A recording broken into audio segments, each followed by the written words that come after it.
Welcome to the commentary for The Run. Now, this has definitely been an interesting and beneficial experience making this. Had a lot of fun doing it.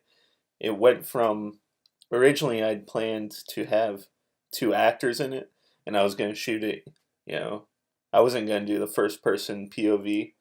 But 2 days before we were shooting, one actor dropped out, so I rewrote it a little, changed it, and I was just gonna have the one guy in it.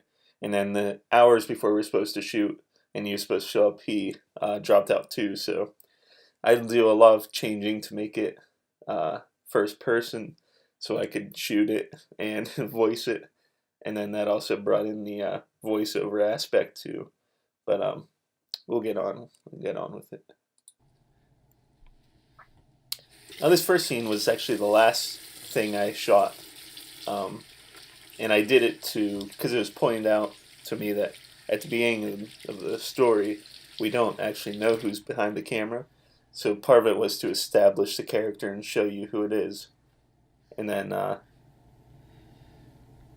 gonna come see you today.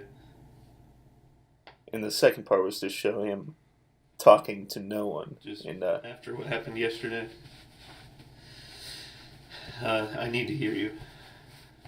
And try to show that he's a little unhinged after this traumatic incident that we'll see.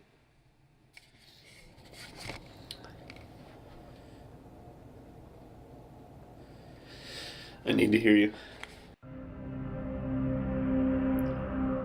Now with this title, I wanted to keep it simple and dark.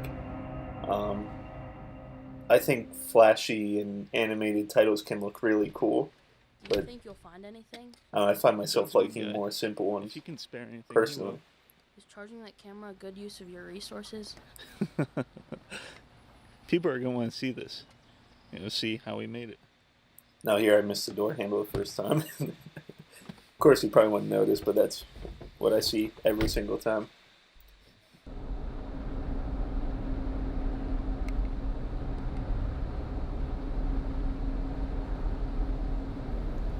You're not going to try the radio?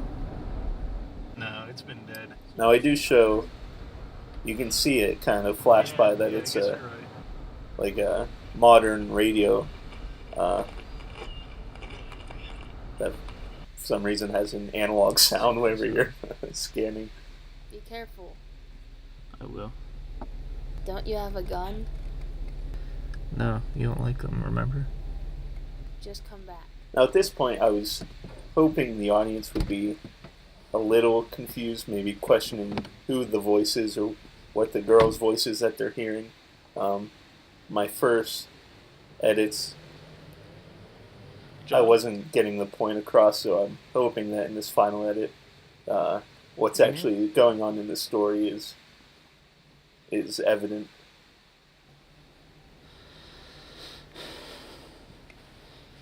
John?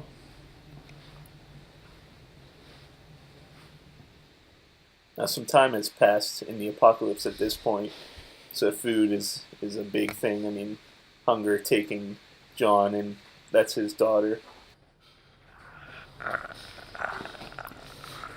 Ugh.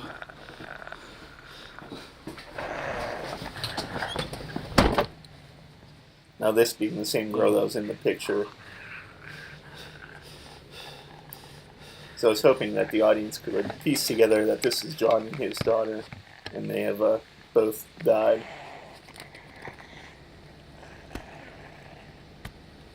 I was thinking about if I wanted the zombies to be making a noise or not, and I found this breathing, like zombie, like gurgling noise I really liked, because zombies today, like Romero zombies or Walking Dead zombies, they make noises but they don't breathe. So I kind of like the idea of the zombies still breathing, having a somewhat functional body.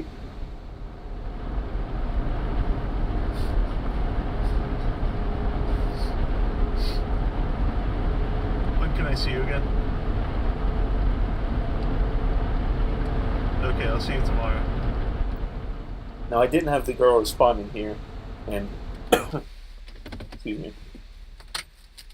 And I wanted to show that that trauma from having seen his friend John dead, having to put down his daughter, is kind of shaking the idea of Penny being dead, which is a reveal at the end, and that's who he had been talking to this whole time. John? So he doesn't hear her in his head anymore. Just come back. John? Just come back. Come back.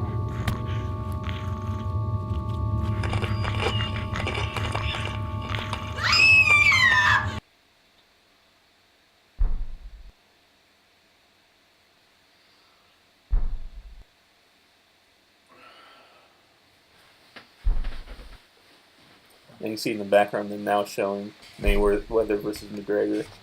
I actually had that up when we watched the fight at our house, and forgot to take it down for that part, but the character could have watched it too before the apocalypse.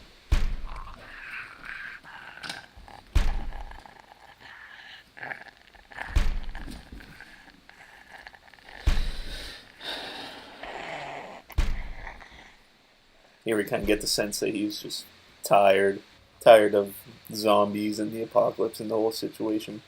Now this is back after the first scene we saw at the beginning, where he's going to see and hear, more importantly, Penny.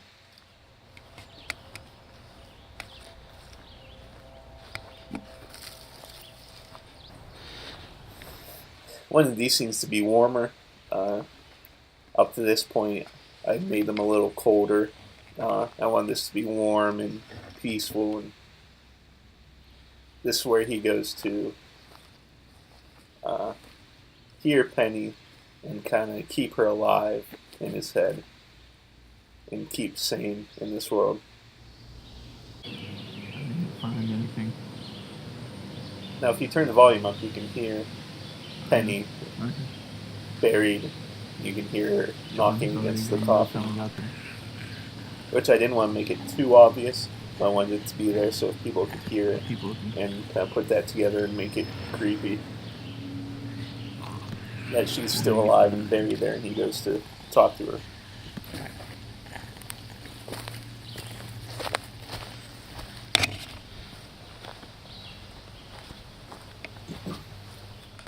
So there we go. It was, like I said, it was definitely a learning experience.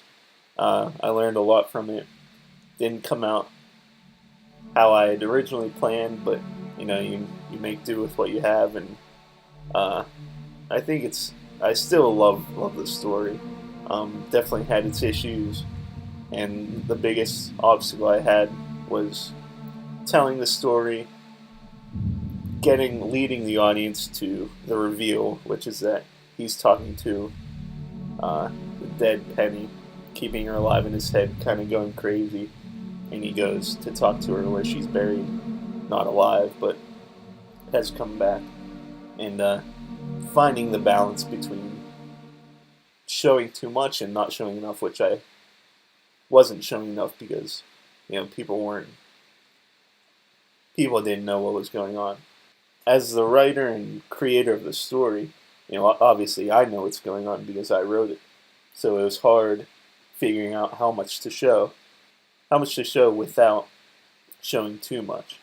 And I don't think at any point I was showing too much, but that was my fear. So hopefully you guys liked it. Hopefully you found some enjoyment in it. I had a blast making it, and like I said, definitely learned a lot. So thanks to everyone for the feedback. It's been a lot of fun.